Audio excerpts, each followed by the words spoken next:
गोलमाल अब मंडियों में भी किसानों पर पड़ रही है मार। आखिर किसान जाएं तो जाए कहां, करें तो क्या करें। नायब सिंह सैनी साहब विधायक हैं बीजेपी के, उन्हीं से पहला मेरा यह सवाल है। नायब सिंह जी, क्या करे किसान? अगर ऊपर आसमानी आफत का तो सामना उसने कर लिया, बची खुची जो जान थी मंडियों में अनाज लेकर गया, वहां बरसात हो गई, उसके बाद जो बचे खुचा वहां पर गेहूं था उसको नमी बता करके लिया नहीं जा रहा है, उसमें की वजह से 1.5 दर्जन से ज्यादा किसान की अब मौत हो गई है प्रदेश में। तो स्थिति जो है वो किसानों के लिए किसी भी लिहाज से अच्छी नहीं कही जा सकती।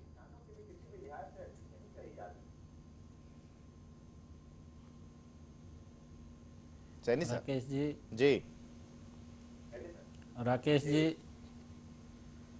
जी बताएं, जवाब दें। प्राकृतिक आपदा आई है जी हाँ, मैं बोल रहा हूँ जी राकेश जी। प्राकृतिक आपदा आई है, किसानों का नुकसान हुआ है और सरकार ने बड़ी एकदम लगन से किसानों का जो नुकसान हुआ है खेत के अंदर हुआ है, तुरंत गिरदावरी के आदेश दिए हैं।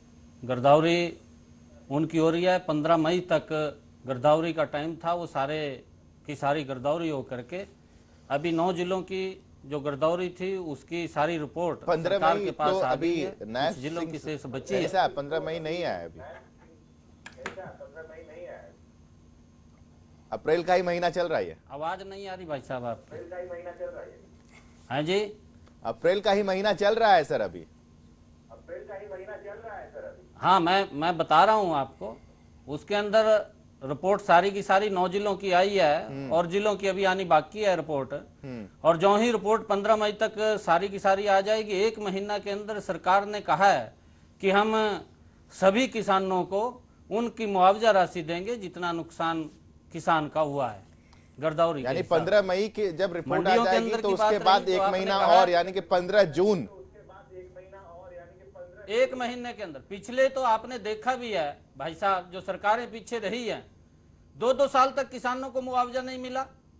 आदरणीय मुख्यमंत्री जी ने कहा, मनोहर लाल जी ने, कि हम 15 मई तक हमारे पास जो सारी की सारी रिपोर्ट आ जाएगी, उसके तुरंत बाद 1 महीने के अंदर सभी किसानों को उनका मुआवजा दिया जाएगा, जितना भी उनका मुआवजा हो। सैनी साहब, जो रिपोर्ट आ गई है उसमें किसानों का ये कहना है कि गिरदावरी किस जगह हुई है, कौन सर्वे के लिए आया, किसानों को तो इसकी खबर ही नहीं है। तो फिर गिरदावरी कहाँ हुई, कैसे हुई, किसान ये जानना चाहते हैं। पूरे जब जिलाधिकारी को ये कहा गया है कि जिस किसान का जितना भी नुकसान हुआ है, तहसीलदार उसके अंदर लगे, पटवारी वहां पर लगे हैं और पटवारियों ने जाकर के खेतों के अंदर गिरदावरी की है।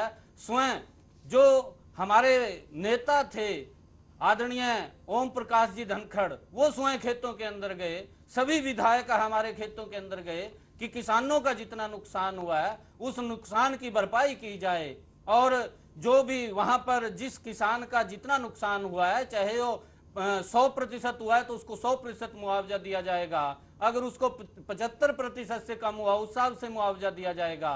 और मंडी के अंदर की बात है, आदरणीय मुख्यमंत्री जी ने कहा कि किसान का एक एक दाना खरीदा जाएगा और किसी भी किसान को चिंता करने की आवश्यकता नहीं, चाहे दाना वो सिकुड़ गया है या उसके अंदर कट लगा है, तो किसान को उसका पूरा का पूरा लाभ मिलेगा।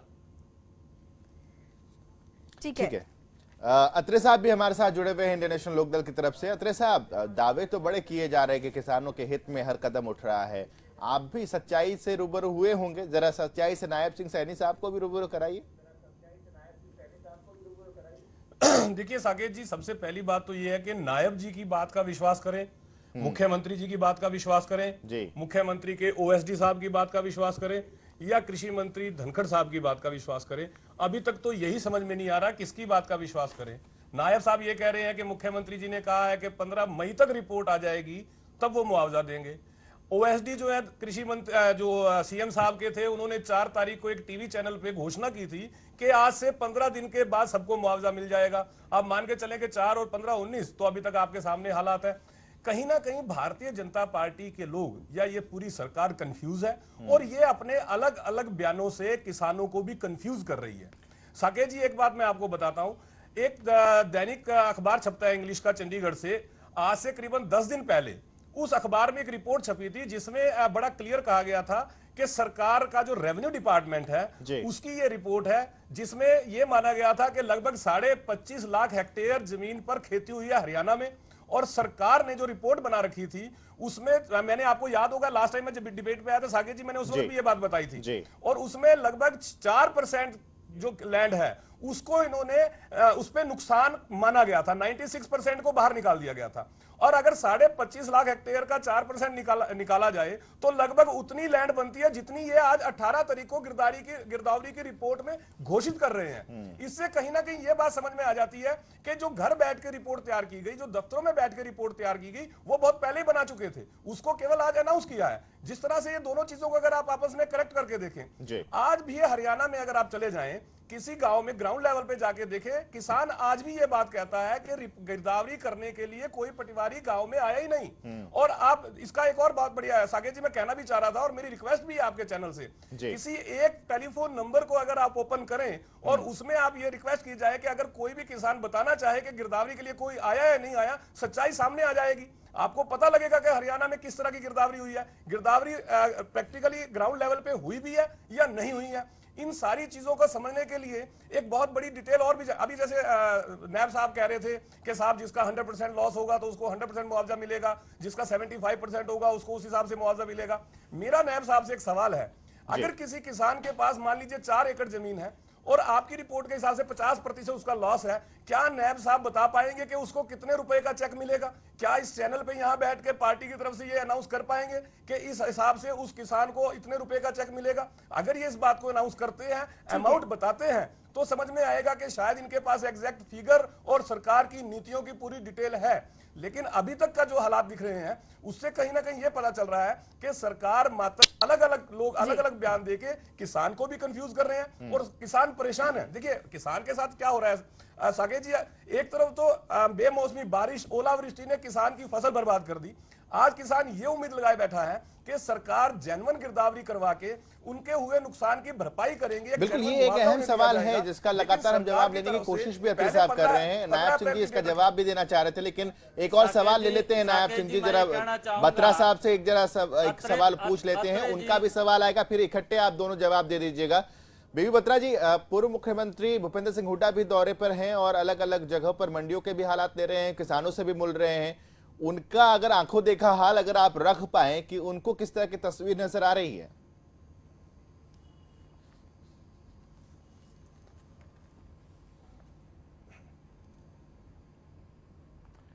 सबसे बड़ी बात यह है कि ये अत्रे जी भी कह रहे थे कि भी कितने % मिलेगी ना मिलेगी, गिरदावरी कितनी होती है।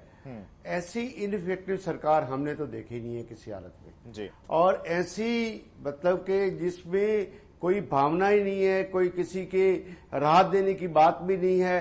किसान जिनको ये कहते हैं कि भाई किसान की समृद्धि देश की समृद्धि होती है, उसके साथ में ऐसा रवैया ऐसी सरकार का बड़ी अजीब बात लगती है, बड़ी विडंबना लगती है, बड़ा दर्द भी आता है। और मैं बात इनसे पूछना चाहता हूं कि जो मंडियों के अंदर गेहूं आ रही है, उन गेहूं के बारे में भी आपकी सरकार जो किसानों पे ज्यादती कर रही है वो उस सर्वे से भी फालतू ज्यादती है। आज FCI लेटर लिखता है कि 50% चमक अगर कम चमक होगी तो हम उसको लेंगे नहीं किसी हालत में। उसमें नमी 15% से 13% कमी नहीं होगी। वो जो किसान का नुकसान है, वो किसान उस गेहूं को कहां लेके जाएगा, कहां रखेगा? नुकसान तो एक, और जो बचा खुचा माल मंडियों के अंदर आ रहा है उसको लेने के लिए तैयार नहीं है। जिस सरकार को खट्टर साहब सिर्फ भाषण देने की सरकार है, ये सरकार सिर्फ लोगों को बहकाने की सरकार है। ये सरकार यथार्थ में कुछ भी नहीं कर पा रही है। जिन लोगों का आप गेहूं नहीं लेंगे उसके लिए आप क्या कर रहे हैं, इस बात का जवाब चाहिए, इस सरकार से जवाब चाहिए, इस बात करिए। आज मैं वहां पर गया, वहां पर 2 लाख की टन की बिडिंग हो चुकी है सांपला मंडी के अंदर और पेमेंट 24,000 की हुई है बिडिंग की। अपना कहते हैं लिफ्ट होगी, जितनी लिफ्ट होगी उसके बाद पैसे मिलेंगे। ये भी सरकार का एक किसान का कसूर हो गया कि तुम लिफ्ट 2 दिन में नहीं करो, 3 दिन में नहीं कम से करो, कम ये बात आपके गोडाउन में जगह है नहीं है, आपको ट्रांसपोर्ट सिस्टम मिल रहा है नहीं मिल रहा है, उसके बाद जो किसानों की स्थिति है उनके उसकी पर्ची कटने के बाद आज राजनीति करना चाह रहे हैं। बीच में आप सैनी साहब मत बोलिए।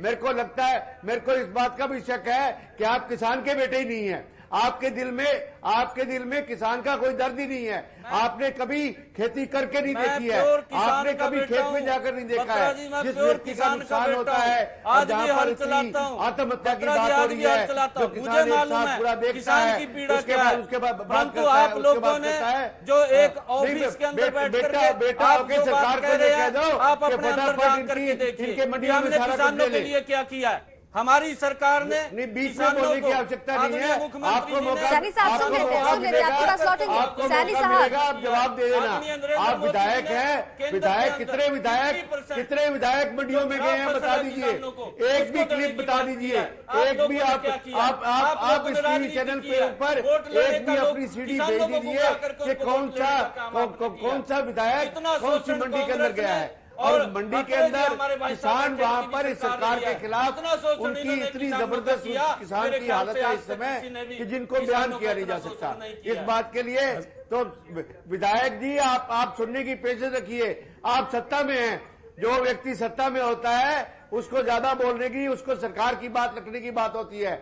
आप रेवेन्यू रिकॉर्ड के हिसाब से बात कीजिए, आप एफसीआई के रिकॉर्ड के हिसाब से बात कीजिए, आप प्रोक्योरमेंट के हिसाब से बात कीजिए कि क्या प्रोक्योरमेंट हुई है।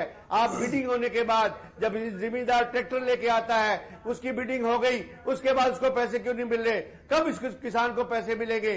जो जमीन के अंदर, जो खेती के अंदर, जो गेहूं के अंदर नमी ज्यादा आ गई है, उसका सरकार क्या जवाब देगी? इन बातों का जवाब चाहिए सरकार की तरफ से। मुआवजा तो आपने कह दिया 15 मई तक। आपको ये बात सोच के बोलनी चाहिए थी कि 15 मई तक गिरदावरी होती है। उस गिरदावरी को 15 मई की गिरदावरी को जिम्मेदार या किसान चाटेगा क्या? जो उसका नुकसान आपके दिन में हो गया है। ये टीवी चैनल आपको दहाड़ के आपकी सरकार को कह रहे हैं सारी बात कर रही है। गुरमीत जी, आपसे सवाल ये है कि जो आंकड़ों में जिस तरह से असमानता दिखाई दे रही है, उसको देखकर क्या अंदाजा लगाया जाए कि रिपोर्ट पेश कर दी गई महज ये दिखाने के लिए कि हाँ फसलों का नुकसान का जायजा ले लिया गया है, लेकिन क्या ऐसे किसानों की मुश्किल हल हो जाएगी? कि हम किसानों को जब गिरदावरी की रिपोर्ट पूरी आ जाएगी उसके 1 महीने के अंदर उनके रिपोर्ट कब पूरी आएगी नायब साहब? और रिपोर्ट कब पूरी आएगी? सवाल तो यही है। आप 15 मई बोल रहे हो कि 15 मई तक आ जाएगी। सैनी साहब और अत्रे साहब की रिपोर्ट, आप तो खुद 15 मई बोल रहे हो। और दूसरी बात ऐसा है, सैनी साहब और अत्रे साहब, आपको थोड़ा रोक रहा हूं आप दोनों को यहाँ पर। गुरमीत जी, अत्रे साहब हम आते हैं आपके पास। अत्रे साहब हम आएंगे आपके पास। गुरमीत जी, एक अहम चीज ये है कि राजनीतिक दल हैं तो अपनी अपनी तरफ से अपने पक्ष की वो बातें रखेंगे, लेकिन स्थिति वाकई क्या है? आपने भी इन तमाम चीजों को देखा है, जरा वो बयां कीजिए ताकि हमारे दर्शक समझ पाए।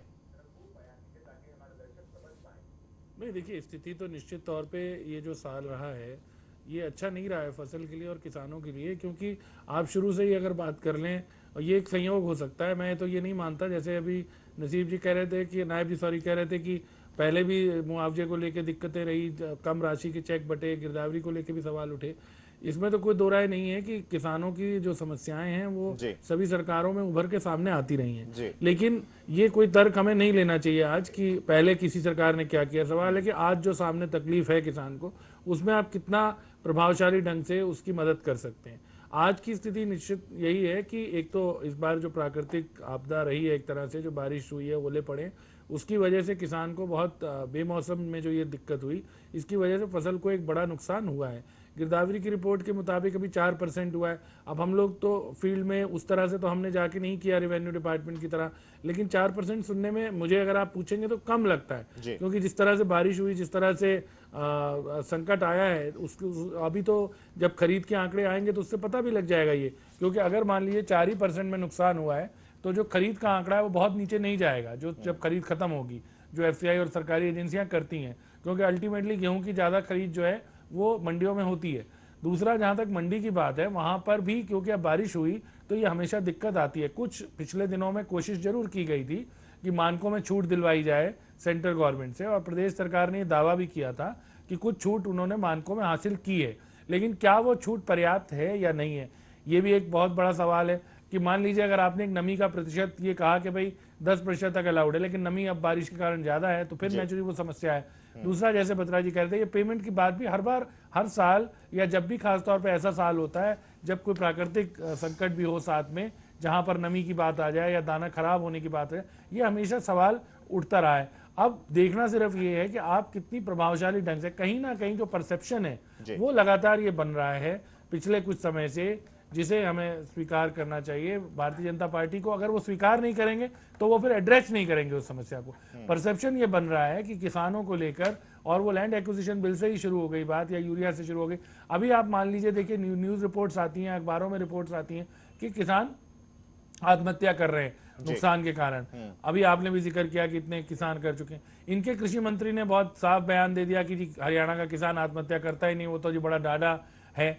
बहुत अच्छी बात है, बहादुर है, लेकिन इस तरह से इसकी बजाय बेहतर ये होता कि वो ये तुरंत कहते कि भाई हम वो जो 15 जो मीडिया में रिपोर्ट्स आई हैं, हम उनकी वेरिफिकेशन करवाएंगे, हम पूरी जांच करके एक एक किसान की बात पता लगाएंगे कि आखिर उसकी जो मौत हुई है उसमें क्या कोई प्राकृतिक कारण था, क्या कोई और समस्या थी, या वाकई में वो आत्महत्या थी।